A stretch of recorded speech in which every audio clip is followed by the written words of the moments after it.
प्यारे बच्चों, नमस्कार। मेरा नाम दिलशेर मोहम्मद है और एवियन स्कूल में मैं पढ़ाता हूँ। देखो, अगर आप पढ़ना चाहते हो तो उसके लिए आपको पढ़ाई के अंदर ध्यान लगाना पड़ेगा और ऐसे ध्यान लगाना है जिसमें आपको रट्टा नहीं लगाना है। दिमाग में इस प्रकार से बिठाओ ताकि आपके वो जो चीज़ एक बार पढ़ो, उसको पढ़ने के बाद वो दोबारा आपके दिमाग से निकल ना पाए। देखो, आप पढ़ते हो, आपका ध्यान भंग हो जाता है। जब तक आपका ध्यान भंग रहेगा, आप कुछ भी प्राप्त नहीं कर सकोगे। अगर कुछ पाना चाहते हो तो उसके लिए आपको एकाग्र होकर के, ध्यान मग्न होकर के उसको सुनना पड़ेगा। तो आज का हमारा विषय है पद्मावत, जिसे मलिक मोहम्मद जायसी ने लिखा था। तो पद्मावत में राव रतन सेन की कहानी है। तो राव रतन सेन और रानी पद्मिनी सील की राजकुमारी थी। हीरामन तोते ने जैसे ही आकर के रानी पद्मिनी की सुंदरता का व्याख्यान किया, राव रतन सेन उसे पाने के लिए ललायित हुआ और वो सील द्वीप चला गया और वहां से उसने उसके साथ शादी की। तो बताते हैं कि जब रतन सेन चित्तौड़गढ़ महारानी को लेके आया तो वो अति सुंदर थी और इसकी सुंदरता का पता जब बखान चारों ओर होने लगा, इस बात का पता जब अलाउद्दीन खिलजी को चला तो अलाउद्दीन खिलजी भी उसकी सुंदरता से मोहित हो गया था और वो रानी पद्मिनी को पाना चाहता था। इसी कारण उसने चित्तौड़ समाचार भिजवाया कि या तो रानी पद्मिनी मुझे सौंप दी जाए, अन्यथा मैं आप पे हमला करूंगा।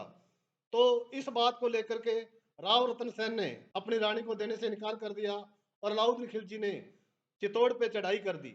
1303 ईस्वी में वो चित्तौड़ पे चढ़ाई करके आ गया और कई 6 महीनों तक चित्तौड़ का घेरा डाल के बैठा रहा।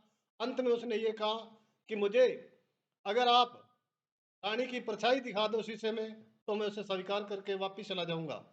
और बताते हैं कि जब अलाउद्दीन खिलजी ने राव रतन सेन को संधि के लिए बुलाया और बुला करके उसे बंदी बना लिया। बंदी बनाने के पश्चात ये शर्त रखी कि महारानी पद्मिनी आ जाए और उसको लेके चली जाए।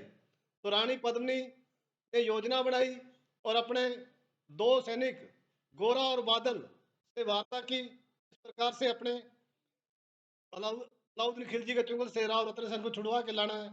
और जैसे ही उसने कहा कि मैं मेरी 100 सहेलियां साथ में लेके आऊंगी, रानी राजकुमारियों के वेश में 100 योद्धा रानी पद्मिनी के साथ गए और जैसे ही जाकर के ये देखा और राव रतन सेन को मिलने का न्योता दिया गया और महिलाओं के वेश में जो राजपूत योद्धा थे वो तलवारें लेके युद्ध में उतर आए और रानी पद्मिनी राव रतन सेन को लेकर के वहां से निकल पड़ी।